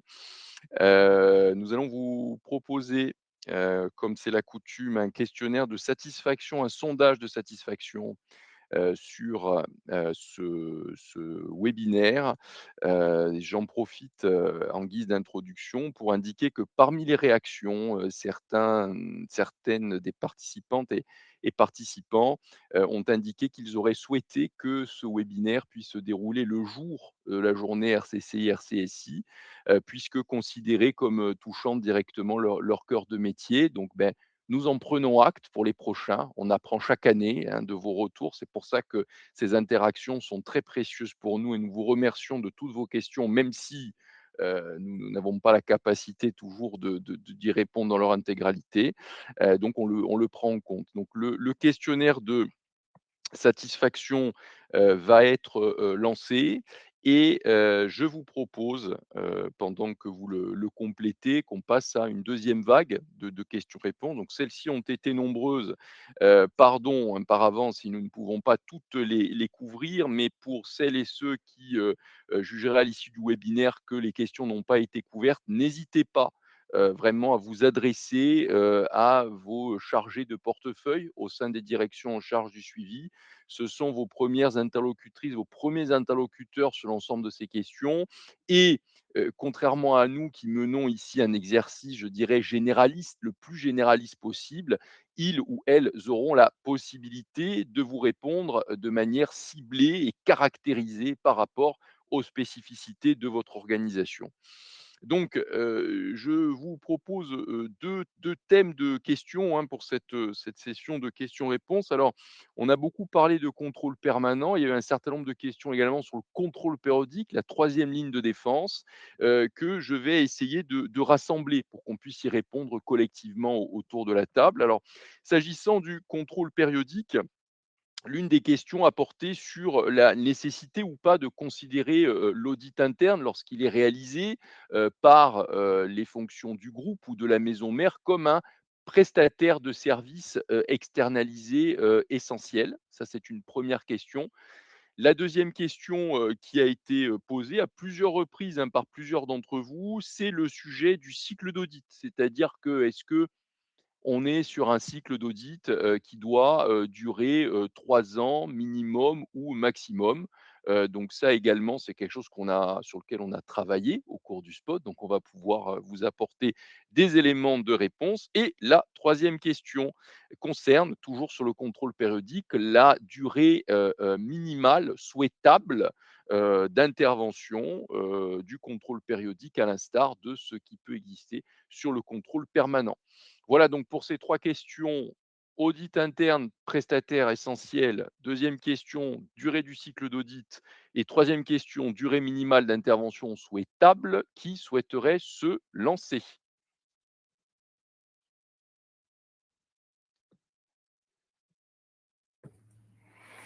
Oui, je vais répondre à ta première question, Bruno, si tu le veux bien, sur le fait que quand on décide de déléguer au sein du groupe l'audit interne, est-ce qu'on considère que donc c'est un prestataire de services essentiels? Alors, oui et non, il faut quand même s'assurer de la qualité des travaux effectués, mais bon, dans les faits, ce n'est pas un prestataire de services essentiels. On considère toutefois que, enfin, ce qu'on a identifié, ce qui est plutôt pas mal et la bonne pratique qu'on peut mettre en place dans ce type dispositif, c'est de mettre quand même en place une convention pour encadrer en fait l'intervention de l'entité du groupe qui va réaliser les travaux de contrôle périodique.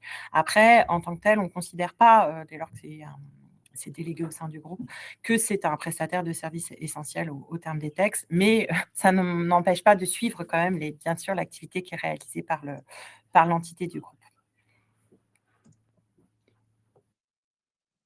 Merci Nelly. Sur la question du cycle d'audit, il y a eu plusieurs interventions sur le sujet. Je me souviens, donc c'est vrai que ce sont des questions assez, on a des réactions autour de la table, hein, mais qui sont intéressantes. C'est une question qui est assez technique, hein, finalement, c'est-à-dire, bon, moi ce que je pourrais dire peut-être, c'est qu'on a pu observer, je parle sous le contrôle de mes collègues, des cycles, sur le panel spot allant, d'un délai de 3 ans à 5 ans. Et il nous semblait que, 3 ans pouvaient constituer, une période adaptée pour construire un cycle d'audit bien couvrant. Oui, pour compléter ce que tu dis, Bruno, c'est vrai que la réglementation, enfin, je ne sais plus exactement quelle position, recommandation, dit qu'en fait, normalement, le cycle doit être au maximum sur un délai de 3 ans.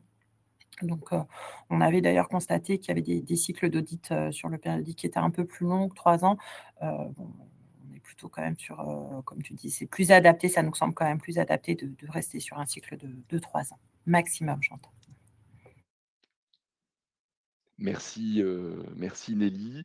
Et dernière question sur ce volet contrôle périodique, s'agissant, d'une durée minimale, souhaitable d'intervention du contrôle périodique. Alors à ma connaissance, mais encore une fois, je parle sous le contrôle de mes collègues, il n'existe pas d'obligation réglementaire spécifique, obligeant, ou contraignant une durée minimale d'intervention. Je pense que c'est quelque chose, comme tu l'indiquais Nelly, qui doit être décider au départ en fonction de la taille, de la complexité d'activité, des enjeux, des encours également, et ensuite, rédigé formellement au niveau de la convention. Est-ce que, d'autres collègues autour de la table souhaiteraient réagir sur cette question? Je peux rebondir un peu, pas réagir, mais rebondir, parce que tu as déjà dit beaucoup de choses, Bruno, mais parce qu'il y avait aussi une question sur la contrainte pour le contrôle périodique de réaliser des contrôles sur la rémunération.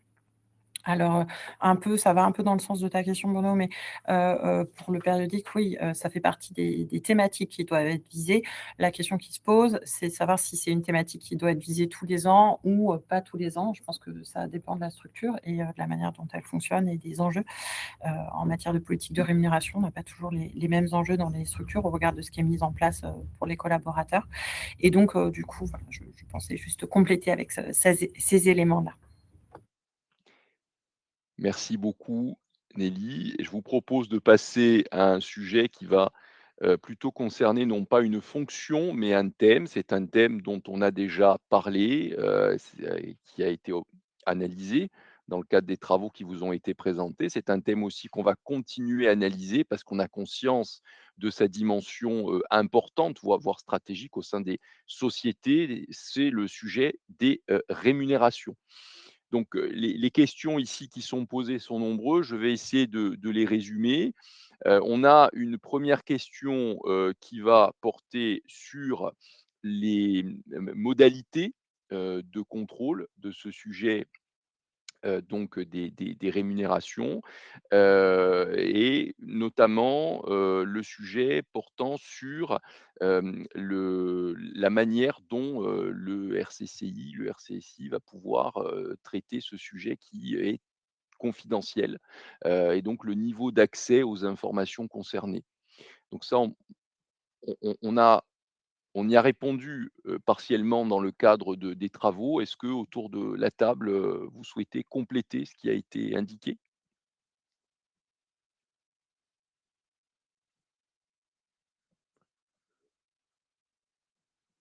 Merci Bruno.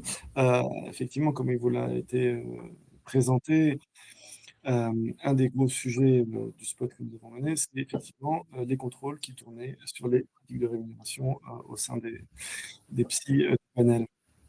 Il faut bien voir que la réglementation donne compétences, et des moyens et un objectif à la conformité sur cette question-là. Donc, il est très important pour nous qu'en premier lieu, les RCSI et RCCI disposent des informations qui lui permettent de faire des contrôles qu'ils estiment être pertinents dans le cadre de leur mission. C'est à mon sens le b.a.-ba de la chose. Alors, on a bien compris qu'il y avait une question de sensibilité à laquelle on est tout à fait ouvert. Et c'est pour ça que les solutions qui ont été trouvées chez certains panélistes relèvent de l'anonymisation des collaborateurs. Mais toujours est-il que la conformité a accès aux éléments de rémunération. Et elle peut donc faire tourner ses contrôles pour vérifier que ces éléments de rémunération sont bien conformes, en tout cas au pan réglementaire qui les concerne. Je voulais juste peut-être rajouter un petit point sur l'objectif premier du spot. Quand il a été lancé, c'était précisément pour aider les acteurs de la conformité à justement pouvoir mener à bien leur mission sur cette thématique.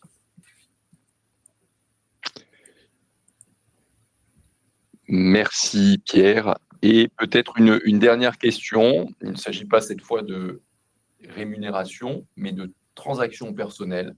Les modalités de contrôle de ces transactions personnelles. Les questions qui sont posées, il y en a plusieurs, portent à la fois sur la manière de contrôler ces transactions personnelles en interne, a priori et a posteriori. Et le deuxième type de question porte, lui, sur les capacités qu'aura une société à pouvoir étendre ces contrôles des transactions personnelles sur des prestataires externes qui auraient à connaître d'éléments relatifs à l'activité de la société, pouvant constituer des informations utiles, pouvant être utilisées, des informations dites privilégiées, pouvant être utilisées et présentant donc un risque dans le cadre des transactions personnelles. Donc, sur ce sujet à la fois, comment on contrôle en interne et comment on contrôle en externe lorsque le cas se présente les transactions personnelles, est-ce que certains de mes collègues souhaitent réagir?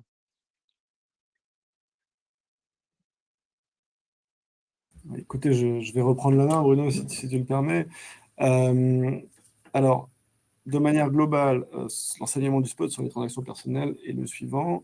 Un dispositif efficace, c'est un dispositif qui repose sur deux pattes. Une patte qu'on pourrait dire a priori, donc des contrôles a priori qui peuvent résulter d'un mécanisme de préautorisation, donc dans lequel les collaborateurs qui sont concernés par le dispositif d'encadrement personnel vont demander l'autorisation à la conformité de pouvoir effectuer les transactions qui sont autorisées à faire.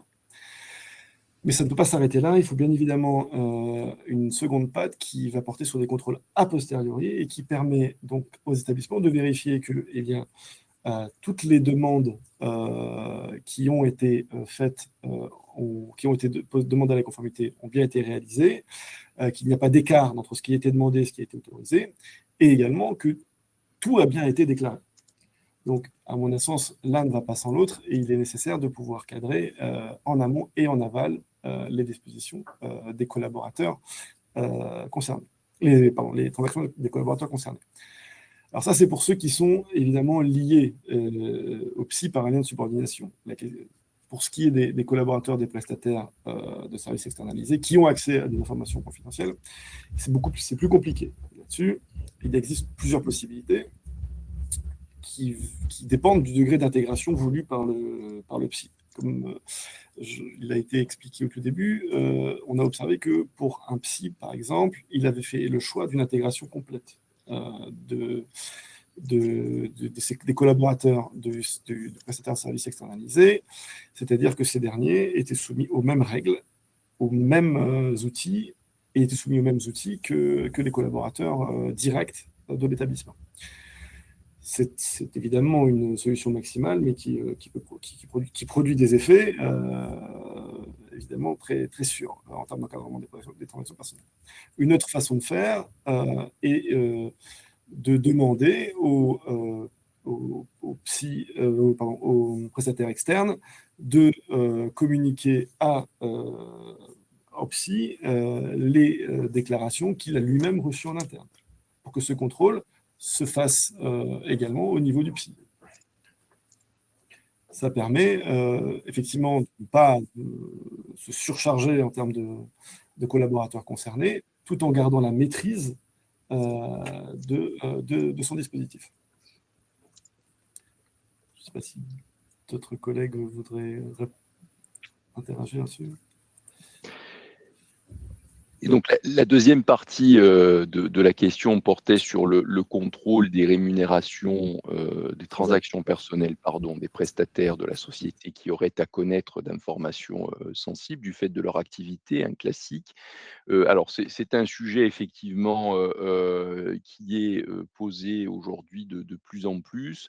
Je pense que pour essayer d'être très pragmatique, ce que on pourrait dire, et je laisse mes collègues compléter, c'est que, l'important serait dans un premier temps de bien identifier ces prestataires, ça commence par là. Ça veut dire qui parmi ma cartographie de prestataires externes a la possibilité d'avoir accès à ces informations, soit parce qu'il intervient directement sur la matière qui va retraiter ces informations, soit parce qu'il y intervient de manière plus détournée, par exemple parce qu'il a accès à un certain nombre de systèmes d'information sur lesquels il va effectuer de la maintenance ou des développements et donc il peut avoir accès à ces sujets. Donc là, on a, on s'éloigne un peu des transactions personnelles, mais on est sur la gestion de confidentialité de l'information. Donc ça, c'est quelque chose qui doit être pris en compte dès le départ.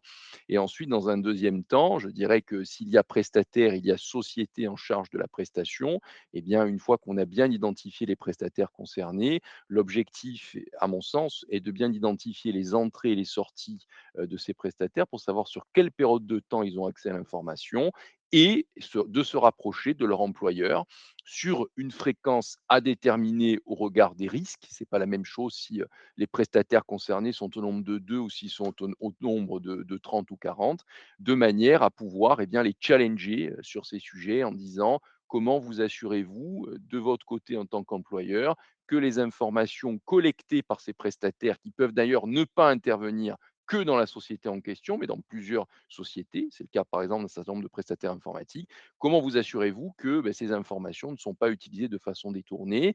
Avez-vous vous-même un contrôle des transactions personnelles de vos collaborateurs? Et si oui, de quelle manière? L'important est d'assurer cette identification et ce challenging de manière régulière, voilà, pour essayer de répondre pragmatiquement à la question.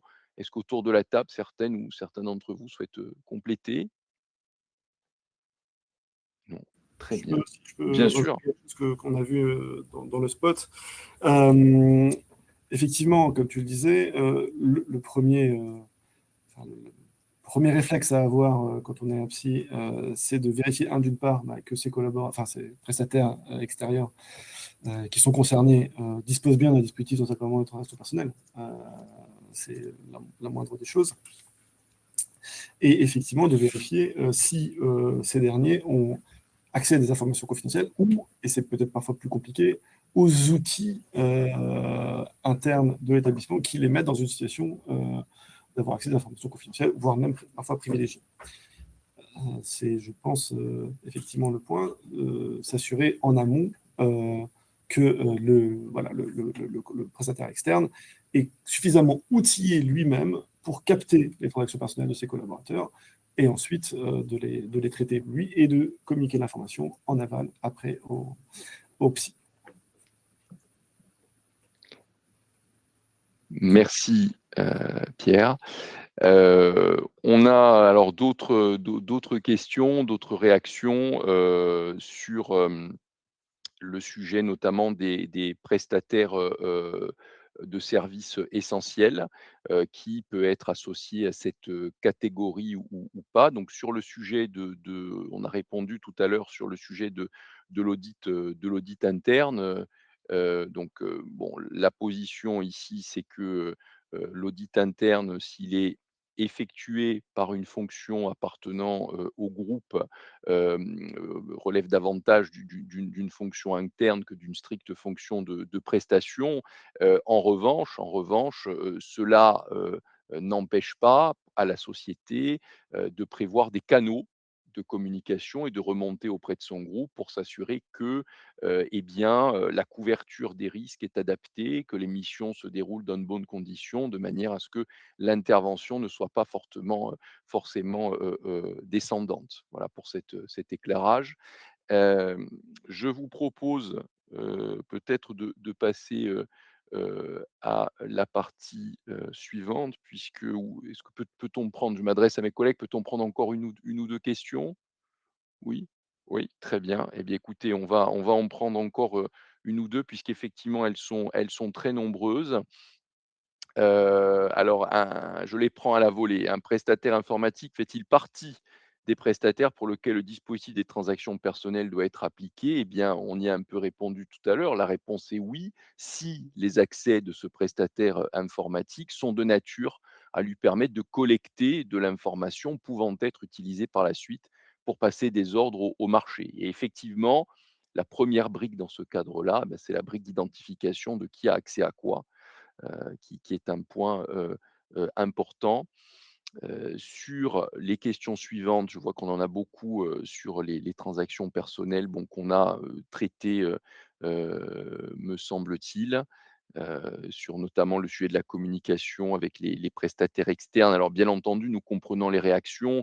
Oui, il peut y avoir des cas où la demande de levée du secret bancaire n'est pas signée par le collaborateur ou la collaboratrice. Il peut y avoir aussi des cas de refus de l'établissement. Il peut y avoir des cas aussi sans doute de refus du prestataire ayant les personnes qui interviennent, au sein de la société de fournir les informations. Ici, je pense qu'il est très important, mais c'est pas tellement spécifique au sujet des transactions personnelles qui en sont une illustration, c'est d'être en mesure de montrer qu'on a identifié le sujet, qu'on a identifié les personnes concernées et qu'on suit le sujet comme le lait sur le feu. C'est cette partie qui est très importante. C'est-à-dire que si on a eu un refus de communication au cours de l'année 1, eh bien, on continue à demander au cours de l'année 2, au cours de l'année 3, de manière à suivre le sujet et la même pratique et de rigueur auprès du prestataire. Je regarde également si nous avons d'autres questions. Oui, si je vois que mes collègues en ont identifié d'autres intéressantes. Oui, je me permets de rebondir sur une question, sur les notions de bonnes et mauvaises pratiques dans le cadre des contrôles spot. Il est indiqué, plusieurs fois, on parle de mauvaises pratiques, le fait de ne pas appliquer une bonne pratique. Je rappelle que les bonnes et mauvaises pratiques, ce ne sont pas des manquements réglementaires, donc ça ne fera pas l'objet de sanctions, par l'autorité. L'idée, c'est de vous donner, une vision de ce qui se fait en pratique, sur la place et pas, d'être sur une modalité de sanction. Donc c'est pas du tout, en effet, la non-application d'une bonne pratique, c'est pas un manquement réglementaire. Donc il n'y a pas de problématique à ne pas respecter une bonne pratique. C'est juste pour vous donner des pistes pour pouvoir avoir des éléments et même peut-être même des fois des éléments de négociation auprès des dirigeants responsables sur, l'application d'une pratique qu'on a, nous, identifiée comme étant bonne. Merci beaucoup. Eh bien, nous arrivons à la fin de l'exercice. Peut-être un dernier mot. Plusieurs d'entre vous ont réagi sur le fait que les questions posées, dans le chat pendant l'événement étaient visibles uniquement de la part de leurs émetteurs ou émettrices. La raison est la suivante, c'est qu'elles sont, très variées, très riches. Elles nous apportent beaucoup. D'abord, nous vous remercions de les poser, mais dans la mesure où elles sont variées, elles sont parfois très spécifiques et donc le partage à l'ensemble des participantes et participants pourrait rendre l'exercice un peu, aride et par conséquent, ce que nous avons essayé de faire, mais bien sûr, on essaye de le faire de mieux en mieux au fur et à mesure des événements, eh bien, c'est de répondre à l'écrit aux questions les plus spécifiques et de répondre à l'oral à celles pouvant concerner un maximum de participantes et participants. En tout cas, comme expliqué tout à l'heure, pour les questions qui n'auraient pas trouvé de réponse ou de réponse suffisante selon votre jugement au cours de cet événement, nous vous invitons vraiment à prendre contact avec nos collègues des directions en charge du suivi qui seront en capacité de répondre selon votre cas d'espèce. Il me revient l'honneur de prononcer le mot de la fin. Je tenais à remercier, sincèrement, Estelle Rigaud de nous avoir accompagnés et d'avoir apporté son éclairage très concret sur les thèmes présentés. Mes collègues, Nelly, Alexis et Pierre pour leur présentation de ce sujet important, ainsi que notre collègue donc Delphine, qui a organisé au sein de la direction de la communication de l'AMF cet événement de main de maître, de manière à ce qu'il se déroule sous les meilleurs auspices. Pour terminer, nous espérons vous avoir été utile. Vous étiez plus de 400 connectés à cet événement, ce qui est beaucoup. Donc vraiment, merci pour cette participation. Vous l'avez compris, le rôle de RCCI, RCSI, c'est un rôle primordial, c'est un rôle de vigie, au sein, de l'ensemble des sociétés. C'est également un rôle de passerelle avec, les services de l'autorité des marchés financiers, puisqu'il s'agit, fréquemment, de, nos premiers interlocuteurs dans le cadre de la mission. Et donc c'est pour ça que nous nous attacherons, dans le cadre des journées RCCI, RCSI, dans le cadre de ces webinaires et des prochains événements, à vous apporter toujours plus de matière concrète pour l'exercice serein de vos métiers, dans un objectif de conformité la plus pérenne possible des établissements dans lesquels vous intervenez. Merci beaucoup et nous vous souhaitons une très bonne journée.